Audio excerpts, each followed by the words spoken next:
It started as the people's car, but today it's for the select few.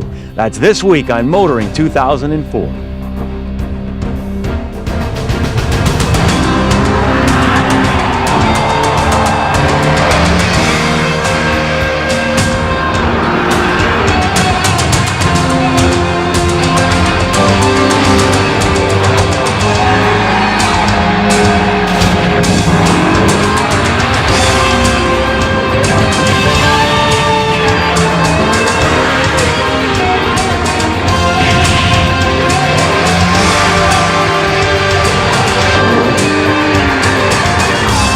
TSN's Motoring 2004 is brought to you by Quaker State Motor Oil.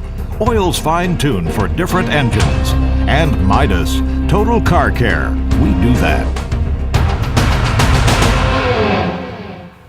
You know, before Oldsmobile was so cruelly put to death, they had a great slogan. Remember it? This is not your father's Oldsmobile, hoping, of course, to attract a younger audience. Well, I think maybe Volkswagen should now steal that phrase because, believe me, this is not your father's Volkswagen. They call it the Phaeton. We'll talk more about it later on. But first, we're going to head to Germany, the famous Nürburgring racetrack. And every year, this is the biggest race on the European calendar. But as you're about to see, only trucks are invited.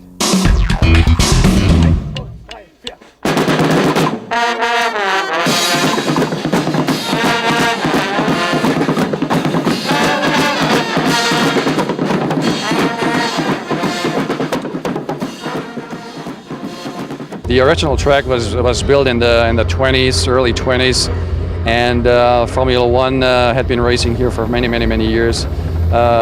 This Truck Grand Prix of Germany here at the Nürburgring has also a long tradition.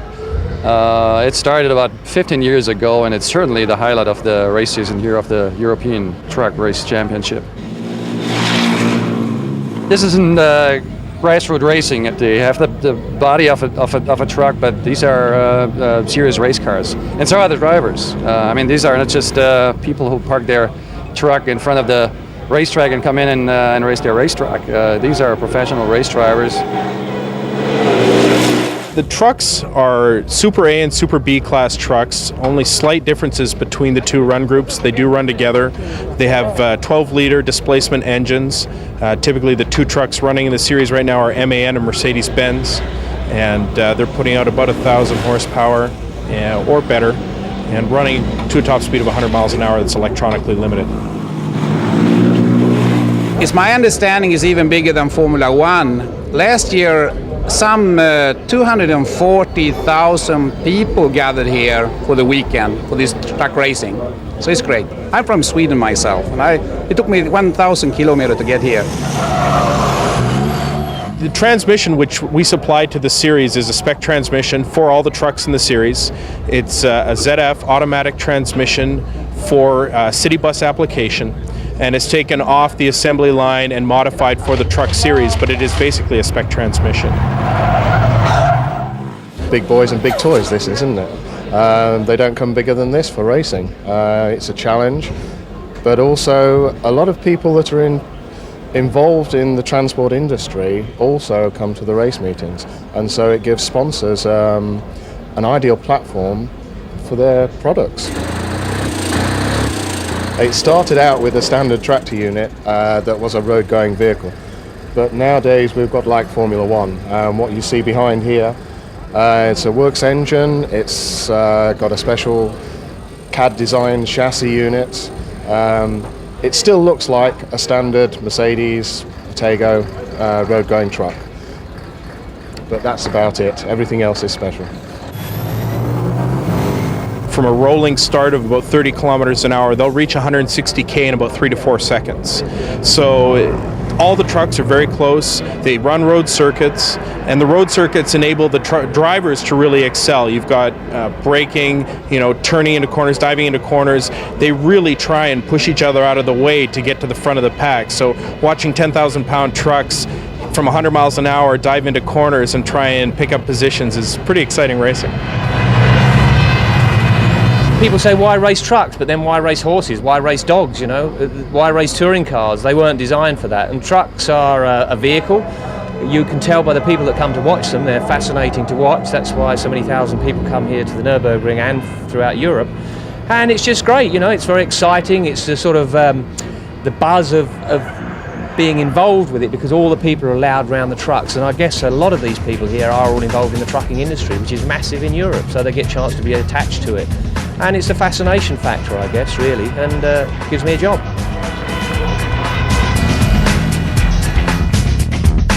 What do Cadillac, the K car, and the Mini all have in common, besides a wheel at each corner? More later on Kenzie's Corner.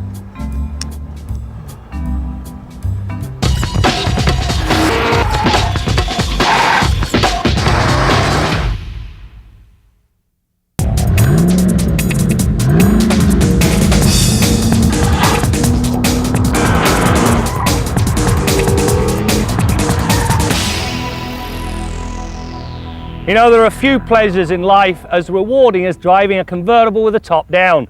This week we're going to put the Mazda Speed Miata through its paces.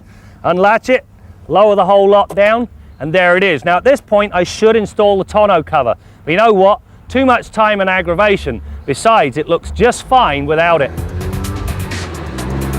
Among the key changes to the Mazda Speed version is an upgraded suspension. The rework lowers the ride height by 7 mil and adds specially tuned Bilstein shocks, firmer springs and larger anti-roll bars at both ends. This lot keeps the oversized low-profile 205/40 R17 tyres glued to the road, where they provide tenacious grip. Whoa, you know, over the years I've pushed an awful lot of cars through the pylons. Some have been fabulous, others have been truly horrible. Few, however, are as much fun as the Miata, and it boils down to one important factor, and that is that when you get to the edge of the envelope, the car feels as though it pivots around your backside in much the same manner as a go-kart. The bottom line, you can have an absolute blast in this car without having to put your life or license on the line. That go-kart-like feel also means the response to steering input is fast and predictable, body roll is all but non-existent, and the Miata's tendency to understeer or oversteer is remarkably small. That said, you can still hang the tail out in a glorious drift with little effort, which is a massive part of the car's smile-per-mile, fun-loving character. Rounding out the upgraded package is a cross-car front strut brace and a limited slip rear differential. The former adds to the body's stiffness, which keeps cowl shake to an absolute minimum, while the latter quells unwanted wheel spin. Stopping power follows this lead, as the four-wheel disc brakes and a decent anti-lock system provide short, straight stops. You know, in the past, many complained about the mediocre power the Miata pushed to the road. With this Mazda Speed version, it's a non-issue thanks to a turbocharger and an air-to-air intercooler. Now the turbo blows 8.5 psi into the 1.8 litre engine. As a result, it pushes out 178 horsepower and 166 pound-feet of torque. While there is a minor bout of turbo lag initially, the blown engine pulls exceptionally well once through 1200 RPM. From this point on, a slight whistle signals the horses are starting to gallop. The nice part is that the work does not turn the engine into a temperamental little beggar, as it does the urban thing as well as it drags away from a stoplight.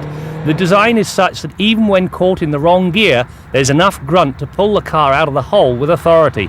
The 6-speed manual box married to the engine is an equally slick worker. The throws are short, the clutch light and the bite point in the perfect spot. It also complements the turbo's characteristics nicely, as the close ratios keep its whistle constant. The flip side is an engine that revs at a lofty 3,750 RPM at 100 kilometers an hour, which becomes more than a tad monotonous on a long run. You know, whilst the interior of this Miata really is very nicely finished and it comes with a superb radio, this is its one shortcoming. Quite frankly, the confines are rather cozy. The other thing, if you sit tall in the saddle, I can't see the top of the dials because there's no tilt steering. The other thing, the windshield header effectively blocks traffic lights. Now it's not bad with the top down because I can actually peer over the top of it. With the roof up, it's almost impossible. The other problem with the roof up are the sight lines to the rear. You really do have to double check your mirrors and your shoulder before you make any lane changes. Elsewhere, the Miata's tight confines also mean two other compromises. First, if there are two along for the ride, the briefcase or handbag has to sit in the trunk.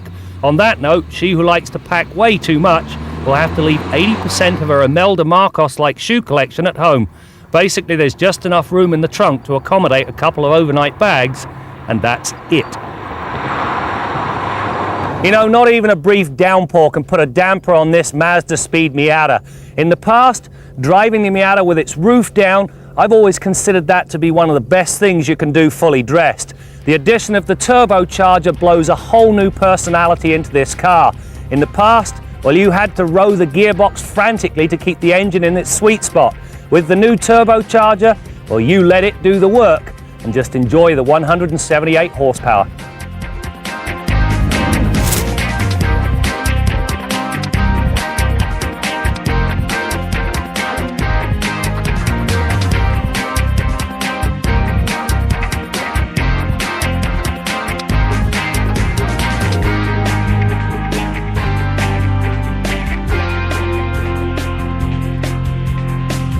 Our Midas tip of the week concerns checking and topping up your fluid levels. Couple of important prerequisites. First of all, make sure the vehicle is dead level. So if your driveway is sloped, that's not a good place to check it.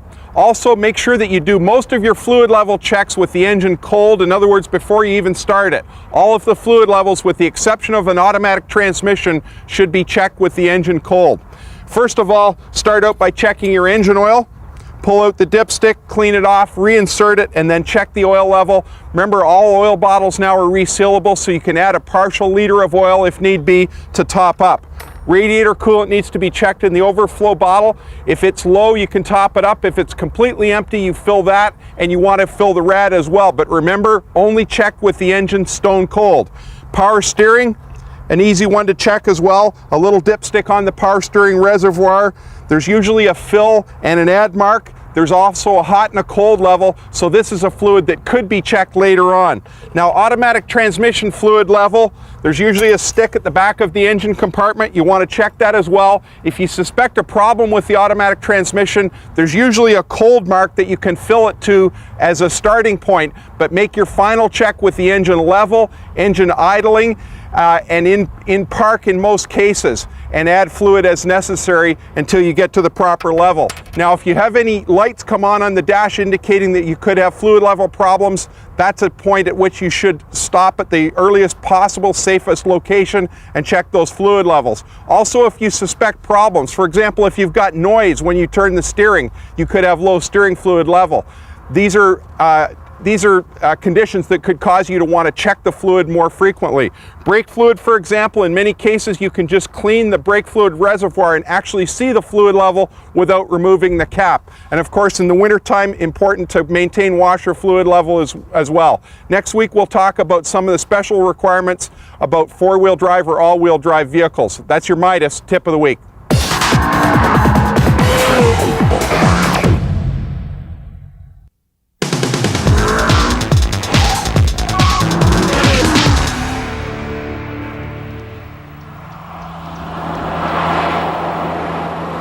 Mini has definitely exceeded expectations.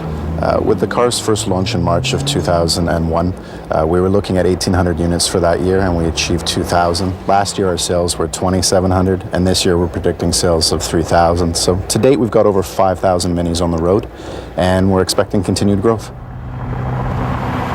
As you know, with the Mini hatchback, torsional rigidity is a key point to producing a car that delivers dynamic driving, and you wanted that to carry over into the Mini convertible. Something that we did not want was cowl shake. We wanted the structure to deliver what was expected from a true convertible, and to achieve that, you'll see reinforcements in the door sills, you'll see reinforcements in the A-pillars, and you'll see reinforcements in the engine subframe. The combination of all three produce a very stiff chassis. First and foremost, we want to expand the Mini lineup. We did not want to bring the product to line 5-6 years down the road.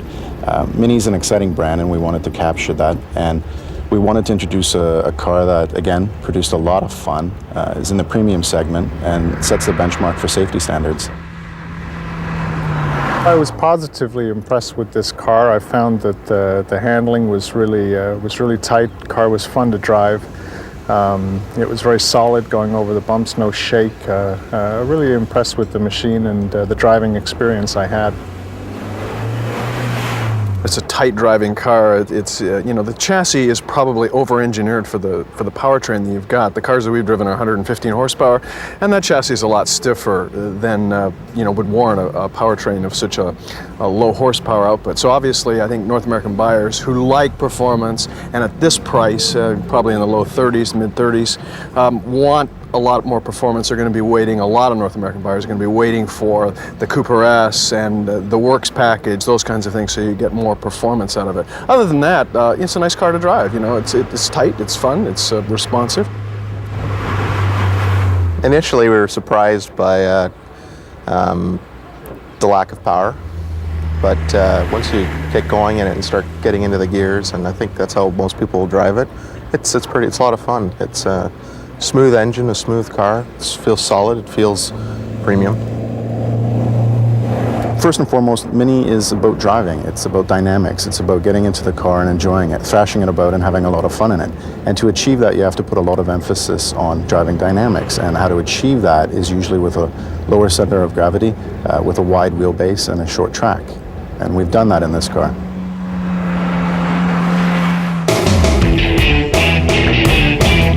The new Volkswagen Phaeton is certainly a new twist on the people's car, and it joins the Touareg as the company moves upscale. The all-wheel drive Phaeton comes either with the 6-liter, 420-horsepower W12 engine or a version of Audi's 4.2 V8 with 335 horses. Now, Volkswagen used to mean economical transportation, but its competitors now include the Mercedes S-Class and the BMW 7 Series.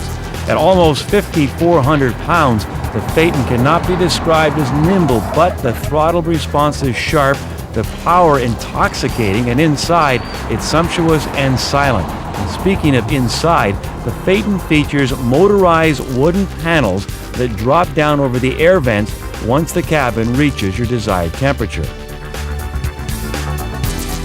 You know, if you can afford a car like the Phaeton, obviously high gas prices are not a problem for you, but the rest of us are not so lucky. We've been getting a lot of emails from people wondering if they can put regular gas into a car that requires premium. Well, let's put that question to our man in the Quaker State Garage, Bill Gardner. Brad, if the manufacturer of your vehicle specifies premium fuel, I'd strongly suggest that you use it. Number of reasons why an engine can require premium fuel. If it's a high compression engine, gives it a lot more output from a specific size, a lot more power and performance, but you need higher octane fuel. Also, if it's supercharged or turbocharged, that effectively raises the compression ratio of the engine when it's under boost conditions, and you also need higher octane fuel to combat the destructive forces of knocking and pinging. Now, many of these engines have a knock sensor threaded into the block of the engine that actually listens for knocking or pinging and the vibration associated with that. When it hears that pinging going on, it retards the ignition timing significantly until it eliminates the knocking or pinging. But when you retard the timing in an engine, there goes your power and your performance. So you'll likely wipe out more than the 10 cents per liter that fuel is costing you by the lost performance in your high output engine. So that's why I'd recommend you use it.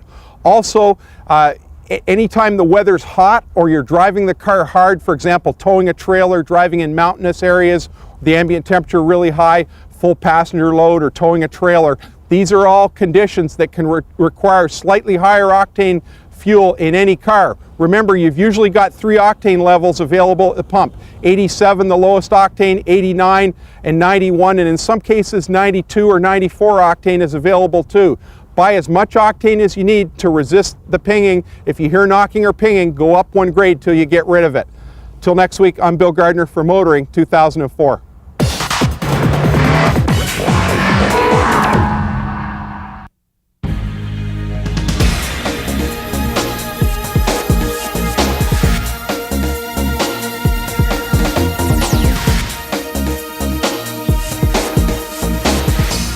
About 30 years ago, Cadillac announced they were going to build the very last Eldorado convertible, and it looked like the end of the line for convertibles altogether. Even sports cars were becoming coupes. Do you remember the Datsun 240Z? You see, the customers were increasingly concerned about air pollution. It felt like a better idea just to flick on the air conditioning rather than lower the roof if you wanted to get cool. Concerns about personal security were increasing. I mean, a bad guy can break into a convertible with a penknife. And the car makers were concerned that increasingly stringent crash test regulations with respect to rollover, well, they might ban convertibles altogether, or at least make them too expensive to build. But about 10 years after that, Lee Iacocca was leading Chrysler through one of its periodic resurrections, and he decided, I need all the sales I can get. So he decided to chop the roof off a LeBaron K-car convertible. Who would have thought? But it was a huge hit. Today, everybody's building convertibles, and this is the latest edition, the new Mini convertible. Now, there never was a convertible on the original Mini platform. There were some aftermarket efforts, but they were pretty awful. But from the very start of this car, it was clear there was going to be a convertible version of this car, because as good a car as it is, it's primarily a fashion statement, and there's nothing more fashionable than a convertible. What about those concerns we had 30 years ago? Well, rollover's not an issue, not with these stout roll hoops back here. This car's got directional stability control and ABS brakes and airbags all over the place. You're as safe as church in one of these things. What about the air pollution? Well, you can't blame the car anymore. The exhaust coming out the back of this thing is cleaner than the air that goes into it. Now, there is one thing we're worried about more now than we were 30 years ago, and that's the damaging effects of the sun. But hey, you pop on the old Polaroids, you pop on the old baseball cap, you grease yourself up with the sunscreen, and I don't care whether you're in Medicine Hat or beautiful Marseille, France. On a day like today, there's nothing like a drive in a convertible. I'm Jim Kent.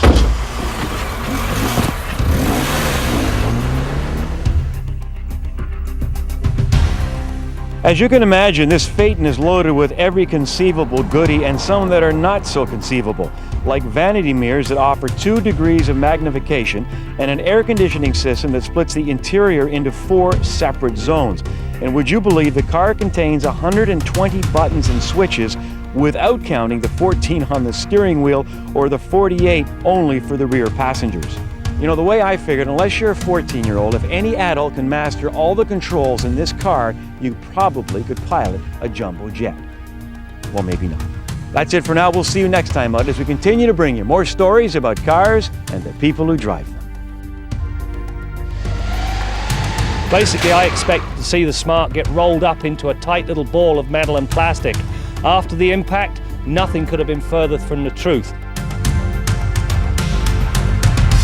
TSN's Motoring 2004 has been brought to you by Quaker State Motor Oil, oils fine-tuned for different engines, and Midas, Total Car Care. We do that.